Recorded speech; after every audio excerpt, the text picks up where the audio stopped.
Welcome back to our channel. Now that the discussion about war in the Middle East is very heated, we should not overlook the fact that Iran's formidable weapons against countries with powerful air forces like Israel, Turkey, NATO, and the USA in the Middle East. What weapon can save Iran from the clutches of future wars? We are back with one of the most controversial and interesting topics to see what Iran's trump card is against the countries it has enmity with and how it can save itself from the predicament of war. Be sure to stay with us until the end of this video to reach one of the most controversial and interesting topics related to today. Years of Iran's investment in the field of drones, missiles, and military has practically enabled Iran to equip many of its proxies across the Middle East. Iran's proxies today, from Lebanon to Yemen and Syria to Iraq, are equipped with deterrent weapons. Weapons that Iran is practically preparing and arranging to send. Of course, we should mention that the equipment Iran has given to its proxies is practically 1 to 2 stages weaker than the equipment Iran itself has. We should mention that the Iranian equipment and weapons that Iran is going to use for war in the Middle East are formidable, crushing, and suppressive.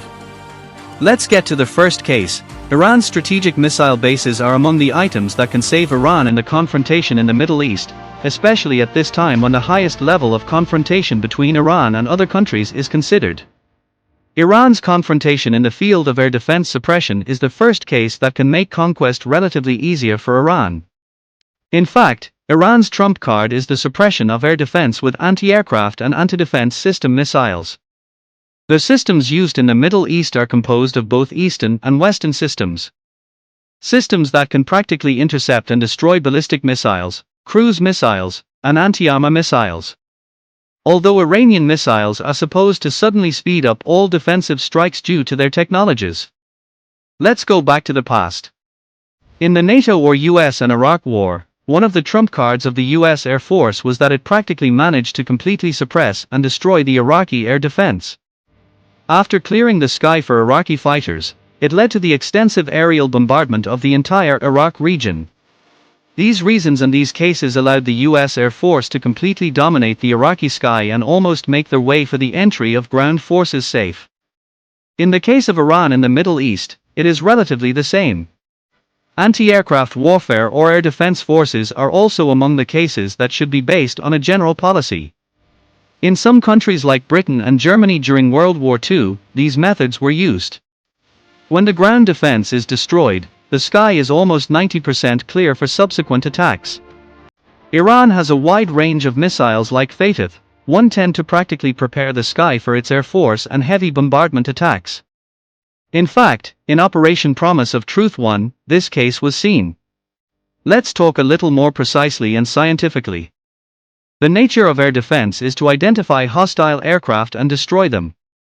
The important issue is to hit a target that can move in three-dimensional space. An attack not only has to match these three coordinates but also has to do so at a time when the target is in that position. This means that the projectiles either have to be guided to hit the target or predict the position by considering the speed and direction of the target and the projectile, exactly like Israel's Iron Dome, and target the target when the projectile reaches it. But the interesting point is that if the missile suddenly increases its speed during targeting, the system will face an error, and practically the missile can easily hit its target. Clearing the sky is not the only task that falls on the shoulders of Iranian air defense suppression missiles. There are practically two types of air defense suppression. We explained the first case. And the second point is that the air defense reserves run out. In fact, by sending a wide range of cheap cruise missiles or cheap missiles along with disposable drones, the anti-aircraft or air defense missiles of the target country are depleted.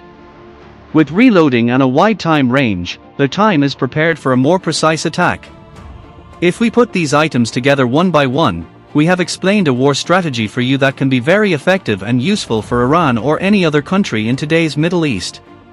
Of course, we should not forget that all these matters depend on the general policies of a classic army. We have reached the end of the video and magazine to see how air defense suppression can change the outcome of the war. If you are interested in military knowledge topics, I suggest you subscribe to magazine and don't forget to like this video. Have a good time, bye.